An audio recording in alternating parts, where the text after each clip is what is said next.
Hello, friends. I just wanted to share this scripture with you, as well as a couple others, to encourage your faith. This is Isaiah chapter 6, verse 1. In the year that King Uzziah died, I saw also the Lord sitting up upon a throne, high and lifted up, and his train filled the temple. Above it stood the seraphims. Each one had 6 wings. With 2 he covered his face, with 2 he covered his feet, and with 2 he did fly. And one cried unto another, and said, Holy, holy, holy is the Lord of hosts. The whole earth is full of his glory. And the posts of the door moved at the voice of him that cried, and the house was filled with smoke. Then verse 5 is a key verse here. Then said I, Woe is me, for I am undone, because I am a man of unclean lips, and I dwell in the midst of a people of unclean lips. For my eyes have seen the King, the Lord of hosts. Verse 6, Then flew one of the seraphims unto me, having a live coal in his hand, which he had taken with the tongs from off the altar. And he laid it upon my mouth, and said, Lo, this hath touched thy lips, and thine iniquity is taken away, and thy sin purged. So this is something to always remember, that the holiness of God is so amazing that it's only by his grace that we can be saved from the wrath to come, by the shed blood of Christ. That's just something that God is always reminding me of. No matter when we think we've arrived or we're, spiritually superior to others or whatever it is, we have to humble ourselves and remember that it's only by the grace of God that any of us can be saved. His grace is sufficient for us. It's important to remember also that it's a gift of God's salvation, not of works, lest any man should boast. Right? So we look at Ephesians chapter 2,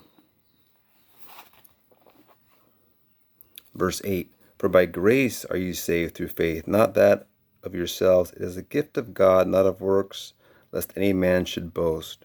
So no matter how good we think we are or good things we've done, it's all about God's mercy that saves us. Some other verses to look at are like Luke chapter 18. And if you look at that, you see the 2 people that went to pray, right? We're going to look at verse 9. And he spake this parable unto certain which trusted in themselves that they were righteous and despised others. 2 men went up into the temple to pray, the one a Pharisee and the other a publican. And the Pharisee stood and prayed thus with himself, God, I thank thee that I am not as other men, are as extortioners, unjust, adulterers, or even as this publican. I fast twice in the week. I give tithes of all that I possess. And the publican, standing afar off, will not lift up so much as his eyes unto heaven, but smote upon his breast, saying, God be merciful to me, a sinner. I tell you, this man went down to his house justified rather than the other. For everyone that exalteth himself shall be abased, and he that humbleth himself shall be exalted. I know at times I've been a Pharisee myself and thought I was better than, I really am. I got a lot of faults still in my own Christian walk. I do the best I can, but I'm still got a lot of work to do, So that's what I encourage you with that, But regardless, the good news is that God's grace is sufficient for you, and his power is made perfect in our weakness. That's another important scripture. That's in 2 Corinthians chapter 12, 9 through 10 talks about that. So you can check that out also. But I hope this will encourage you. Look at Romans chapter 7. You'll see how Apostle Paul struggled also, with these issues.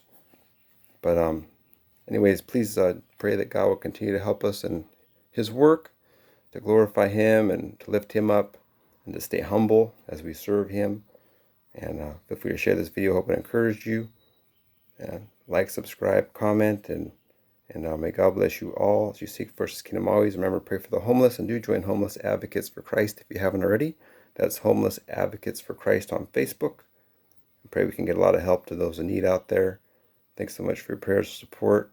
If you want to get involved, let me know. You can also email me at servingjesus99212@yahoo.com. May God bless. Thanks again for your prayers and support out there.